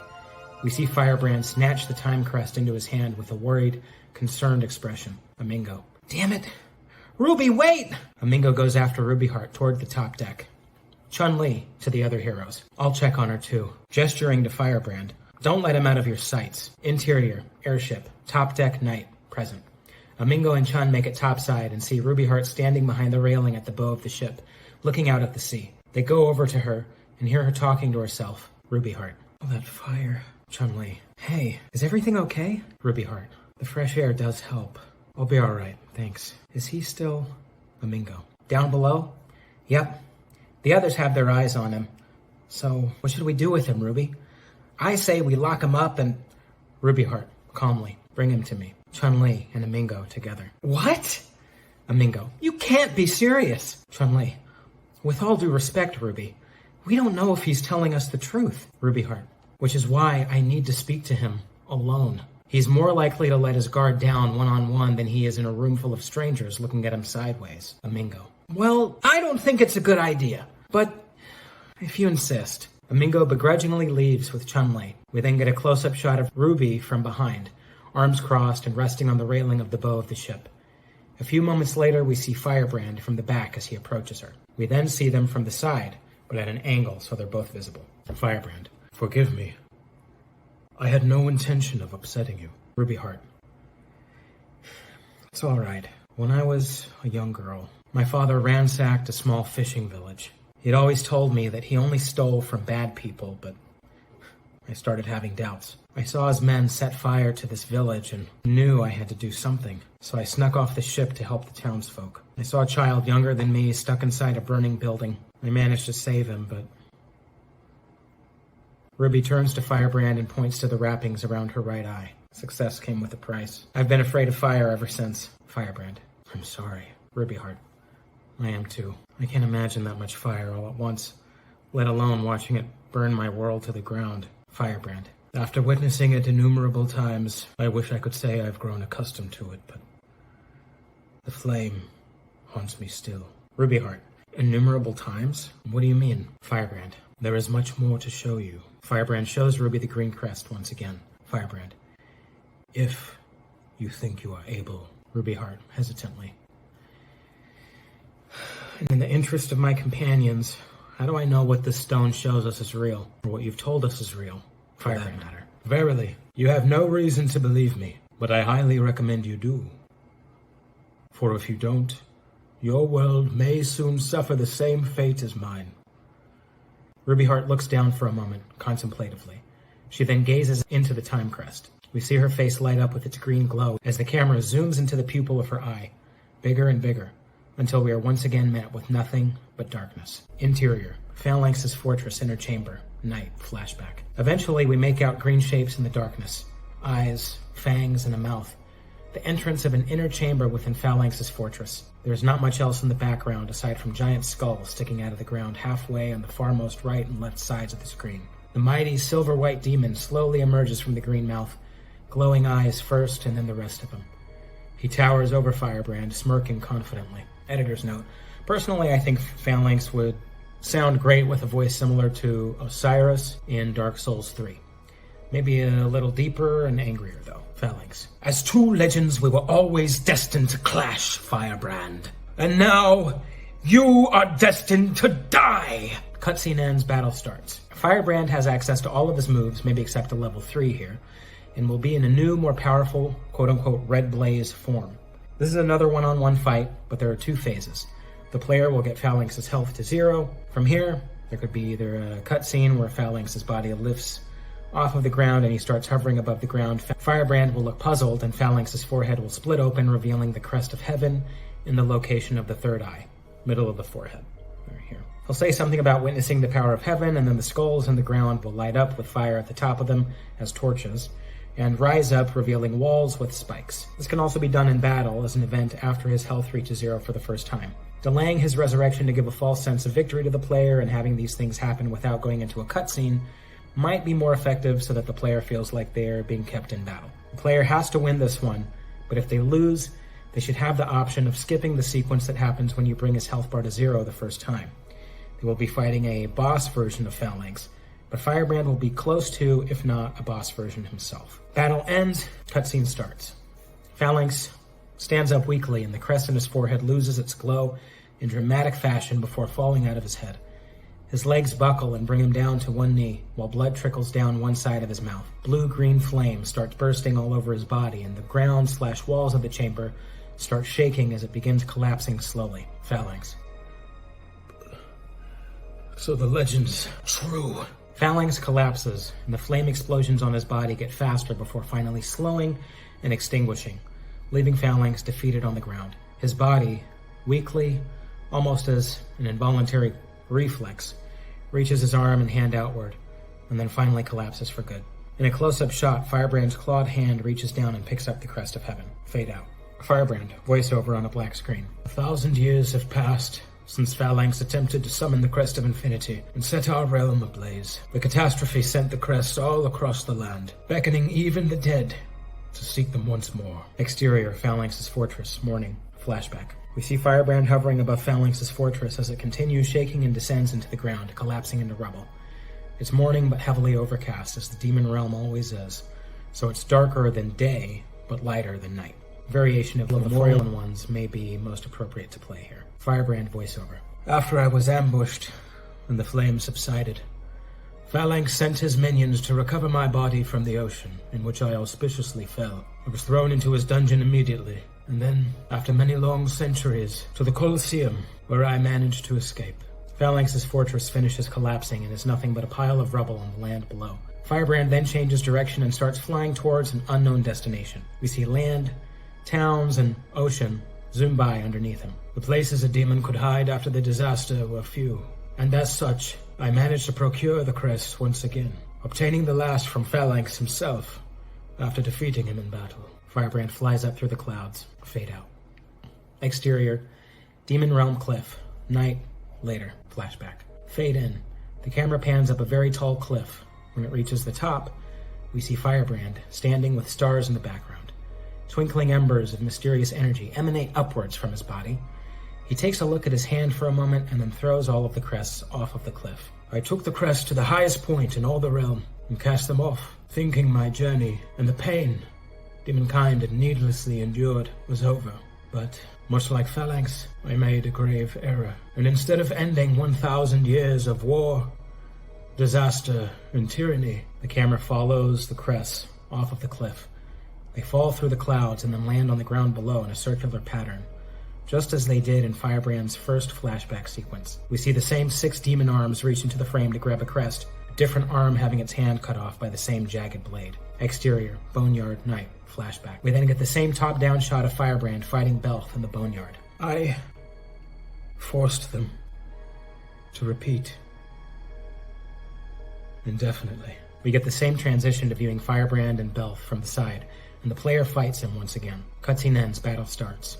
The fight is pretty much the same as the previous Belth fight, but the victory cutscene is slightly different. Or, the player could control Belth for the fight, but it would be a forced loss because they would be fighting Firebrand set to max difficulty. Battle ends, cutscene starts. Firebrand slowly approaches Belth, who is holding out his crest, but when Belth goes for a final sword swipe, Firebrand dodges it knowingly, grabs the bladed arm, kicks Belth's body so the arm comes off, and swings the blade into Belth's ribcage. The screen goes black, but we hear the sound of bones flying. Fade in. Interior, Phalanx's fortress dungeon. Night, flashback. We now see Firebrand in one of the cells in Phalanx's dungeon. He's sitting in a dark corner of the cell, prison gauntlets around his wrists and head in his hands. Firebrand voiceover. The cycle I unwittingly created always begins with the crest falling into the realm and always resets shortly after Phalanx or I perish in battle. The camera then points away from Firebrand, looking outside of the cell. There are the familiar archways and demon-faced torches in the background, along with an alchemy set, a few bookcases, and some other things. Phalanx emerges from the shadows of an archway and approaches the cells. He looks into each cell, and upon reaching Firebrand's cell, unleashes an indulgent, menacing grin. Firebrand, voiceover. Worse yet, I am the only one who retains their memory once a cycle starts again.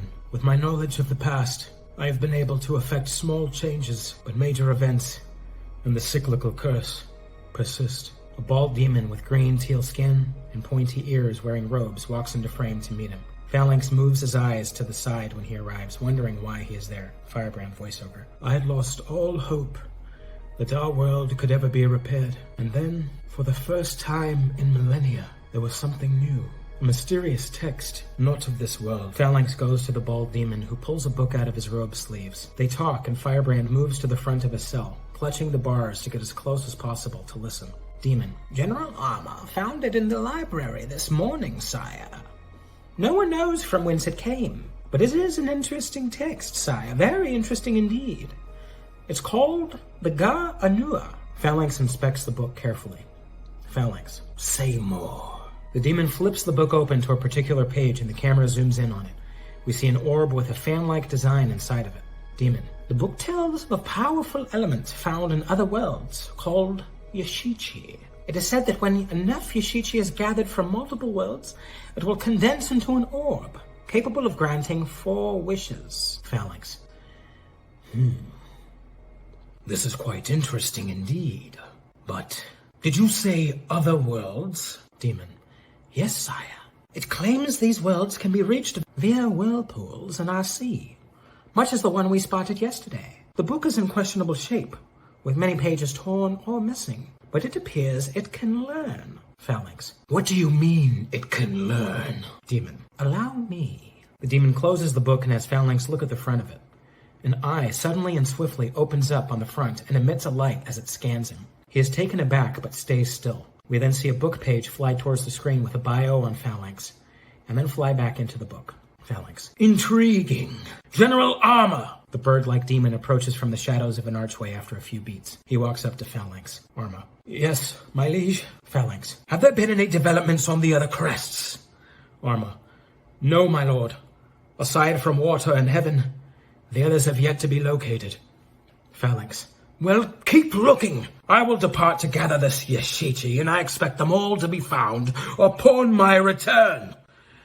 Do not disappoint me. Arma. Yes, my lord. Phalanx then turns to Firebrand and smiles. Phalanx. Oh, and lock him away in the Colosseum, would you? Surely the dragon demon seeks his revenge. Besides, we cannot take any more risks after he scorched the realm all those years ago. Arma. At once, your majesty. Phalanx approaches Firebrand's cell one last time. Phalanx. Goodbye, Firebrand. Be sure to give your legendary ancestors my regards when you join them in hell. Phalanx walks away from the cell, laughing, takes the book, throws on a tattered black robe, and walks out of frame. Arma grabs keys and then approaches Firebrand's cell to unlock it. We hear the cell unlock as the key turns with a heavy, metallic thunk. Exterior. Ruby's airship, top deck, morning. Present. We once again see Ruby and Firebrand on the top deck of the ship. It's now early morning. Ruby and Firebrand both have their arms resting on the railing and are both looking at the water. Firebrand. I knew Arma kept a crest in secret, for he held suspicions of Phalanx in every time cycle, but did not foresee the appearance of the book, nor to receive a page from it, detailing an alternate route to other worlds. Per its instructions, I chose a direction, and did not stop flying until I collapsed from exhaustion, and, unfortunately, crashed into your ship. Ruby Heart. It's quite all right, given the dire circumstances. Firebrand turns to Ruby. Firebrand. Dire indeed, Ruby Heart, which is why I'm afraid I must ask for your help. Help me complete a Yashichi orb and stop Firebrand, so that the demon realm may be liberated from its past and all realms may be spared a hopeless future. And in return, when we construct the orb, the first 2 wishes will be yours. Ruby looks contemplatively at the water for a moment. Then she smiles and turns to Firebrand with her hand out. Ruby Heart. Firebrand, you've got yourself a deal. He reaches forward with his hand and they shake.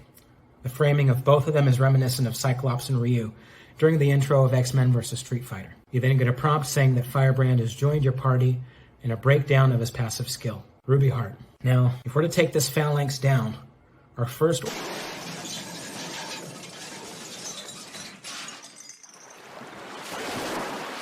Something collides with the ship, causing it to shake. Ruby and Firebrand temporarily lose their balance. They then look to the back, opposite end of the ship, and see another ship, the Skullhaven, with black sails and a skull with an eye patch and 2 swords on the sails, has collided with theirs. She hears a familiar voice, mystery voice. All right, men, deploy those hooks and attack! Grappling hooks take hold of Ruby's ship and strange men come on board, followed by their leader, another pirate with a giant metal claw for a hand. We see that it's Kraken. Ruby and Firebrand run to meet them, and Ruby yells toward the entrance of the lower deck. Ruby Heart. Amingo, topside, and bring the others. We've got company. Kraken approaches her as the rest of the heroes come up to the top deck. Kraken. The last time we met, lass, You held out on sharing your treasure, so I think I'll be taking this here ship of yours as me prize. Ruby, Firebrand, and the rest of the heroes take fighting stances. You then choose any 3 characters to be in your team for the fight. Ruby Heart. Come on then, do your worst. Cutscene ends, battle starts. You'll fight against Kraken and 2 of his NPC jobbers on one team, so you get to use a team of 3 characters here. You're meant to win. Battle ends, cutscene starts. Kraken is lying on the floor, face up, and Ruby has one of her boots on his chest. Amingo has him and his men tied up next to him, with vines. He's struggling to free himself. Kraken. Well, shiver me timbers. Perhaps you're a better pirate than I took ye for. I suppose you'll be taking me booty then, will ya? Ruby Heart. 1 coffer should do the trick. Sylphie. Care to take a look? Sylphie. I thought you'd never ask. With Kraken under restraint, Sylphie flies onto their ship. The player's money counter is displayed and deflates a little when she does this for flying. We hear her voice saying some things as she searches the ship, as well as cartoony sound effects of things being banged around. Sylphie. Bingo! Sylphie flies back on board, depleting more money, but she's carrying a large chest. She tosses it on the ground and it bursts open, full of money. The money counter increases exponentially. Sylphie has hearts in her eyes as she looks at it. Sylphie. I've never seen anything so beautiful in all my life. Kraken. All right. You've taken your reward. Can we go now? Ruby Heart. As long as you stay far away from me and my crew. Kraken. With pleasure. The King Octopus gang's got bigger fish to fry. Weigh anchor, boys. Ruby looks at Amingo, who nods and calls back his vines. Kraken and his men take their grappling hooks and climb back to his ship. In the background, you can hear him say to them, Smartly now, smartly. They board his ship and sail away. Ruby Heart. Thanks, everyone. Hey, Sylphie, have you ever come across something called Yashichi? Sylphie. Of course. Tons of dimensions have it, but it's super rare in this world. Speaking of, how do you know about Yashichi? Ruby Heart to Sylphie. You're about to find out. To all of the heroes. Gather around, everyone, and pay very close attention. Firebrand takes out the crest of time once more and holds it up for all to see. Ruby Heart. The fate of the world now rests in our hands. Exterior, Redgrave City, harbor, night. Earlier. It's dark and stormy, thundering and raining. We see the water of the harbor below a large city bridge, close to where concrete is jutting out of the water due to one side of the bridge collapsing. A sizable area of the water starts to churn in a circular motion, creating a whirlpool as the words earlier appear on the screen for a moment. The whirlpool violently shoots out a book onto the crumbled blacktop steps. Then another figure shoots out of it, high into the air. The figure resembles some sort of sea creature, similar to the creature from the Black Lagoon, but grasping a stone emitting a blue light. The creature somehow lands gracefully on the ground in a kneeling position and is instantly different. A tall, muscular demon of silvery white. It is Phalanx. He picks up the book from the ground and tosses it into the air. It flips through pages rapidly to dry itself off and then floats high above the ground, emitting light from a single point on the cover. The eye, as it scans the whole city. After a few moments, it drops back down all the way into the demon's hands, opening and flipping to a specific page with another illustration of Yashichi. Phalanx. Perfect. He reaches his hand into the air and summons the same tattered black cloak as before, putting it on. Exterior, Redgrave City, bridge, night. We now see Phalanx walking across the bridge, consulting the open book as he does. After a few paces, he stops at the sound of strange noises. He looks around him and sees large, insect-like demons emerge from behind abandoned vehicles, under the bridge, etc. They approach him and he flips the book to a page with their illustration. Phalanx. Such primitive demons do not deserve to draw breath. Bow down and witness the true potential of demonkind. Cutscene begins, battle starts. This segment could be done a number of ways, including a normal fight, fighting various bug demons with the last one being a powered-up version, or in the style of a final fight segment, such as earlier in the game. Phalanx could be wearing his robes, one of his alternate costumes maybe, or cast it off before battle. Either way, you control Phalanx and you're meant to win. Battle ends, cutscene starts. We exit the battle with Phalanx smashing his fist against an insect demon and having it fly across the bridge. Then more insect demons emerge from in front and behind him, swarming the bridge. He takes to the sky and charges up a shot similar to the one he hit Firebrand with in the flashback, then aims it down towards the insect demons. An explosion happens on impact and destroys a small segment of the bridge. making it fall into the water below. He then flies away for a beat. Exterior Redgrave City, Pawns Avenue, night. Phalanx lightly lands on a cobblestone street nearby. It's surrounded by high-rise buildings, shops, businesses, and lampposts on both sides of the street with a nearby fountain. Giant tree roots run through the ground and in one spot dig deep into the ground. He flips through a few pages of the book and then starts approaching the spot where the roots have dug deep, revealing a pit with fragments of Yoshichi coming out of the earth. Right as he reaches down and grabs a small fragment of it, the ground shakes. He glances behind him and then turns around as the rumbling gets louder. Suddenly, a van with the words "Devil May Cry" in neon lights bursts out of the ground, sending debris of the road away as it does. Phalanx shields himself against the concrete debris with his hands as the van wobbles and then steadies itself. He quickly puts the Yoshichi piece into his cloak pocket. A human with big brown hair, glasses, tattooed arms, and a cigarette in her hand is behind the steering wheel. Another human, perhaps, with short, silvery white hair, a blue coat, and a blue mechanical arm, hops onto the ground from the open passenger door. Woman. Well, hot damn! Looks like we found ourselves a big one, Nero. Think you can take him? Nero. Come on, Nico. Where's the faith? After all we've been through? Nero walks towards Phalanx, who lifts the book into his air, starts floating around Nero and Nico, getting ready to scan them. Nero to Nico. Huh, you don't see that every day. A demon enjoying literature. You think V got to him first? The book scans Nero and Nico with a bright light. Nero. Ah, what the hell? Nero tries shooting the book, but it dodges each shot while scanning. As Nero's vision returns to normal, a page flies towards the screen, giving us a bio on him and showing us the game/games he's from. It then flies into the book and we see Phalanx reading it. Phalanx. A human who is part demon? Abhorrent. Nero. Hey, you got something to say, asshole? Phalanx smiles, baring his fangs. Phalanx. As a matter of fact, I do. Die! Cutscene ends, battle starts. You fight Nero as Phalanx here, 1v1. It should be a challenging fight, but Phalanx is meant to win. Battle ends, cutscene starts. Nero swings his sword at Phalanx and he catches the blade between his palms. He starts laughing and charging up energy in his mouth. Nero is caught off guard and Phalanx uses the opportunity to give him a swift kick to the torso. Nero flies into a nearby light post, breaking as he hits it. Then, before he can get up, Phalanx lets off an energy blast. The orb of electric energy flies into Nero and explodes upon impact.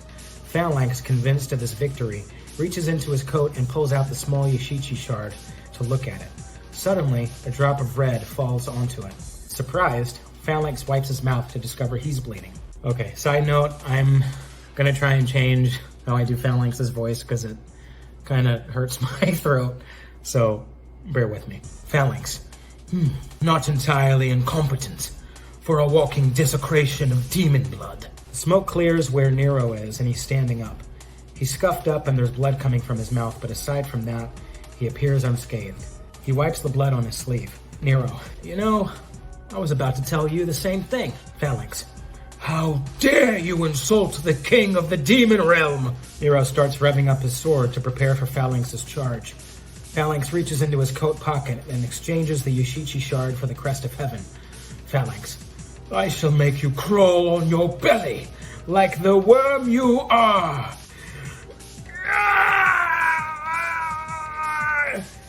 Suddenly, Phalanx is seized by a golden aura. He, seemingly against his will, puts the crest back into his pocket and collapses onto the ground, paralyzed. Nero. What the? Nico. Did you do that? Nico. Me? I thought it was you. Phalanx. What blight has this place cast upon me? Nero walks closer to him, still revving his sword. He lifts the sword overhead. Nero to Nico. Forget it. All that matters is that he's down. To Phalanx. Now let's finish this. A phone rings. It sounds like it's coming from inside of the van. We can't hear the conversation, but can tell Nico picked up the call and is speaking to someone. Nero hesitates, holding the sword still while looking at Phalanx. We can tell the call is ending, and Nico hangs up. Nico. Leave him! We gotta run! Nero. Just 5 more minutes and all. Nico. Now, dumbass! Dante's in trouble. Nero looks back at Nico, then at Phalanx. Nero sighs and puts the sword away. Nero. To Phalanx. Saved by the bell, for now. He puts his mechanical arm behind him, pointed at the van, and shoots his arm toward it on a wire/cable. Grabbing hold of the side mirror, or rack railing on top of the van, he zips toward it, and then slides into the passenger seat, and they drive away. We can hear Nero and Nico arguing over whether or not he would have won as they leave. Once they're gone, The golden aura around Phalanx disappears. Phalanx takes out and looks at the Yoshichi shard. Perhaps this wretched mineral cast the paralysis upon me.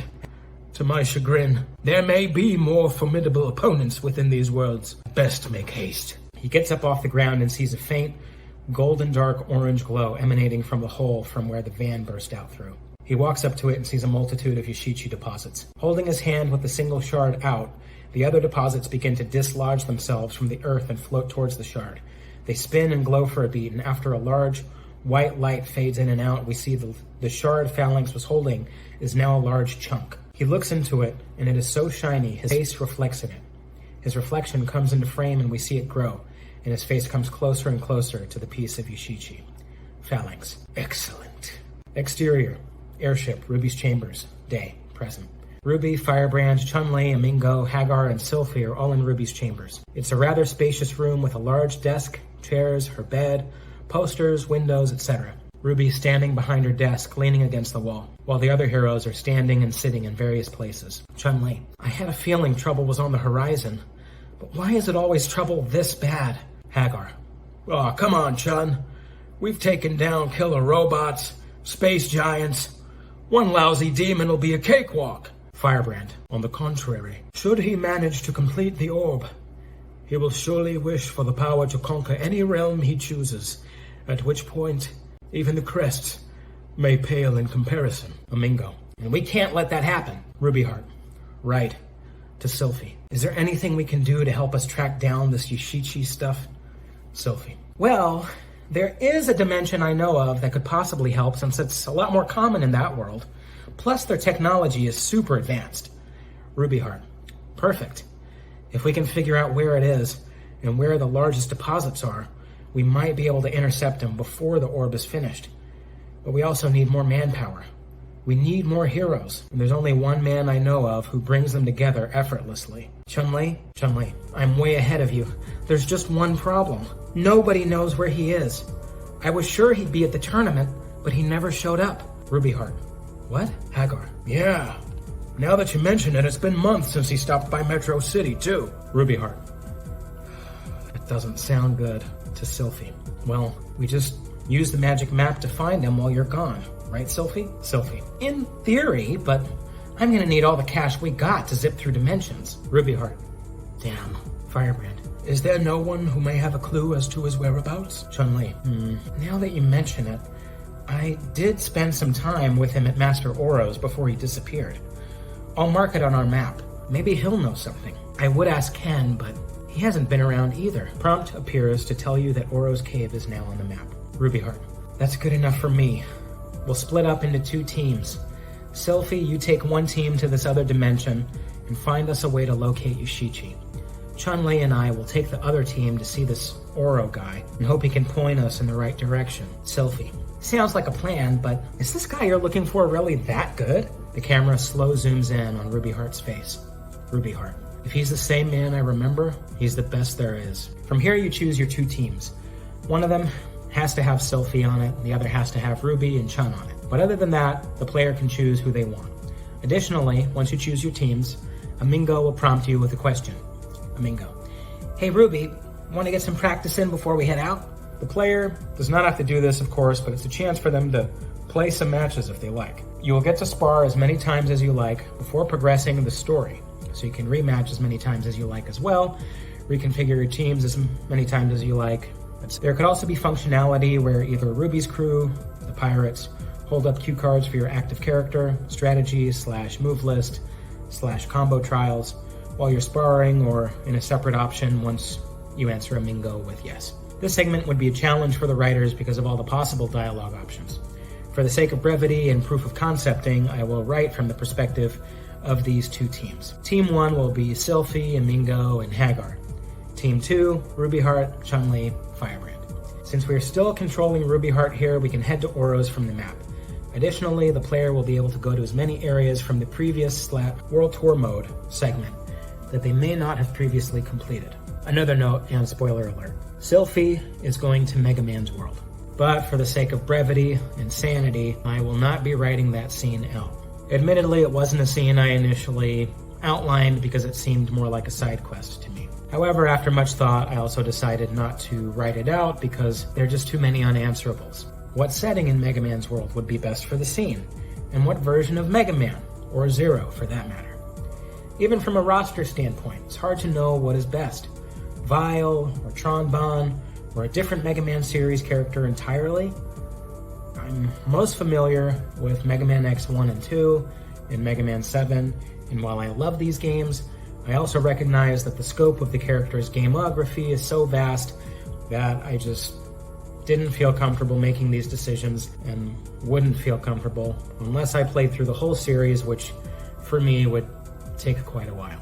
For the sake of roster discussion and the manuscript, I will use the quote-unquote classic Mega Man as seen in Marvel vs. Capcom 1 and 2 as the one Sylphie brings back, but again, it could really be any version. They're all great, and I'm not married to any of them, so long as him having humorous moments would be in character. I do think Quint, or a role X, who I know canonically doesn't exist, would be cool. But ultimately, I want to keep this manuscript / proof of concept as canonically possible as, well, possible. Another note. Story chapter with the events of Sylphie's team's adventure in the Mega Man world, maybe with normal fights as well as Mega Man-esque minigame segments or sequences. Alright. Exterior, cave in the Amazon, day, continuous.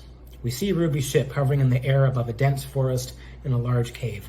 The rope ladder dispenses down one of the few open areas not obstructed by trees. Ruby, Firebrand, and Chun-Li climb down and hit the ground just outside of the cave. There are many vines, blossoming flowers, and wildlife in the area surrounding the cave. Think a cross between Oro's Second Impact stage and Blanca's Alpha 3 stage. Our heroes step into the cave cautiously, greeted by a squawking parrot, a barking but friendly dog, and a few other animals. Interior, Oro's cave, day continuous. Chun-Li. Hello? Master Oro? Is anyone home? The heroes take a few more steps into the cave and then Chun-Li stops. Chun-Li. Huh? She looks up and sees she has a turtle on her head. The heroes turn around towards the entrance they came in through and see Oro standing there, smiling with a youthful sense of mischief. Oro. I've managed to sneak up on the world-famous Chun-Li. Makes me feel like I'm in my 90s again. Chun-Li. Well, you don't look a day over 100, Master Oro. Oro. Oh, you flatter me. Well now, what brings you all the way out here? And who are your eccentric-looking friends? Are you starting a band? Ruby Heart. Not quite. I'm Ruby Heart, and this is Firebrand. He is from another world. Yes, of course. Ruby Heart. How did you know that? Oro. Can't you feel it? The abrupt merging of our world with others? I noticed it just recently, but it's getting stronger by the hour. Chun-Li. That's partially why we're here. Oro. You're looking for him, aren't you? Chun-Li. Yes, our world is in danger, and we have to find as many heroes as we can to join us in the fight. Oro looks down for a moment, saddened. Oro. I wish I could help you, but even I don't know where he is. He went into hiding immediately after it happened. Chun-Li. After what happened? Oro looks down again and shuffles around the cave. Oro. You'd best sit down, all of you. I'll put on some tea. Oro walks to a corner of the cave, grabs a few logs, and comes back to the area where the others are sitting. He sets the logs down, makes a fist except for the pointer and middle finger, which are sticking straight out together, touches his forehead with his two fingers, and then points them to the logs. The screen cuts to black, and a moment later we see a small explosion of fire, while simultaneously hearing a voice say, Sure you can! Exterior, Oro's cave, evening, flashback. We now see a fist on fire where the ignition of flame was. It moves upward quickly in a flying uppercut motion. The person it is attached to has short blonde hair and is wearing a red gi with a black belt. It is Ken. Oro, voiceover. One night, during Ryu's training, Ken came by and paid us a visit. Soon enough, they were sparring, and soon after that, they started getting serious. Ken lands from his Shoryuken quickly and nearly takes a donkey kick from Ryu, narrowly dodging it. He throws out a kick of his own and Ryu puts his hand up, parrying the kick before landing his own Shoryuken. Oro, voiceover. They wanted to know once and for all who the strongest was. And believe it or not, it could have gone either way. Ken falls to the ground but gets up quickly. In a seamless motion, he refocuses, and both his hands and feet light up with flame. He then puts his hand out to Ryu, and in two quick come-hither movements, beckons him to approach. Battle ends, cutscene starts. Ryu's on the ground. He manages to get on his knees, but he appears tired, exasperated. He slows his breath, he closes his eyes. He sits in an upright kneeling position. Slowly, a white-blue aura builds around his body. He gets back on his feet, gets back into his fighting stance, and opens his eyes calmly. Oro, voiceover. I had left to gather more wood and was on my way back. Ken runs towards Ryu, but before he can reach him, something lands with a great deal of force in between them. In the dust, we first see eyes glow red, and then the silhouette of a man in a gi with upright, spiky hair up in the butt. As the dust settles, we realize who it is. Akuma. Oro, voiceover. But I did not return fast enough. Akuma to Ryu. The longer you run from your true nature, the longer you remain weak. Ryu. It is not your place to dictate what my path is. I will find the answer for myself. Akuma. There is only one answer. All else is a distraction, leading you to your grave. Ken, on the right side of Akuma, enters a fighting stance. The flames on his feet and fists burn brighter. Ken to Akuma. Hey, get a life. This obsession you have with Ryu ends now. You're not walking away from this. Ryu on the left side also enters a fighting stance, the aura around him shining stronger. Akuma looks at Ken, snarling. Akuma to Ken. You speak out of turn, boy! Okay, side note, I don't know what kind of voice to give Akuma. I've never known what kind of voice he should have. I'll just try my best, I don't know. Akuma to Ken. You speak out of turn, boy. I shall time your death more appropriately. Akuma stomps on the ground, shaking the earth. A kanji symbol made of energy rises swiftly from his body. Akuma. Mesas! Cutscene ends, battle starts. In this fight, the player controls Ryu and Ken against Akuma. The fight is meant to be challenging, but also has some scripted actions. When you get Akuma down to a certain amount of health, maybe a pixel, Ryu automatically tags out Ken if you're using Ken. Either way, Ryu will be brought into the fight. Akuma will use a snapback attack, sending Ryu out of the frame. This transitions back to a cutscene. Ryu is knocked into a tree, his body damaging the tree from the impact. Ryu crumples, tries to get up, but can't. Ken cries out, "Ryu!" and then dashes towards him. The player is taken back into battle, and as Ken enters the screen, Akuma stomps again with a different energy kanji. The color of his gi and his hair change. He is now Shin Akuma, and his health restores. Then there's another scripted action. Once Akuma or Ken get down to a certain threshold of health, Akuma performs an attack that stuns or crumples Ken. Then, Akuma performs a guaranteed raging demon on him. We hear Ken's voice cry out in a desperate, gut-wrenching, "Ryu!" Before Akuma connects, we see the screen go dark and the hit sparks rapidly fire off from the demon, Ken's health whittling away. Eventually, his health bar breaks, yet the hits keep coming. Then, before the hit sparks stop completely, they're replaced with parry effects. Battle ends, cutscene starts. The screen returns to a cutscene no longer black, and Oro is standing in front of Ken's body, now on the ground, parrying Akuma. Ryu sees what has happened and finally manages to get up. Ryu. Ken! Ken! Ryu runs towards Ken. Oro unleashes his other arm and delivers a blow to the surprised Akuma, stunning him momentarily. He then quickly stops Ryu. Oro. I will look after Mr. Masters, but you must leave at once. Ryu looks down and sees Ken, bloody and unresponsive. Tears begin to well up in his eyes. Ryu. I can fight, Master Oro. I must! Oro. No, you are in no state to fight. And even if you were, he is too strong. There's a small chance Ken remains alive. But if you stay here, I cannot protect you both. Now go! Ryu, visibly upset, looks at Akuma, who was wounded but getting up now. The tears grow in his eyes, but seeing no other way, he runs. Interior. Oro's cave. Day. Continuous. Present. The group are all sitting on stone formations inside the cave with teacups in their hands. Oro is sitting opposite of them, on the other side of the fire. Firebrand has a wing open, shielding Ruby Heart from looking at the fire. Oro finally notices this and purposefully puts his hands together, extinguishing the fire instantly. Firebrand closes his wing and Ruby relaxes. Chun-Li wipes away a single tear. Chun-Li, deeply saddened. Ken. Is he? Oro. Come. Oro leads them to a distant corner of the cave. A blonde man is lying on a thin mattress and a pillow on the ground with a folded towel on his head.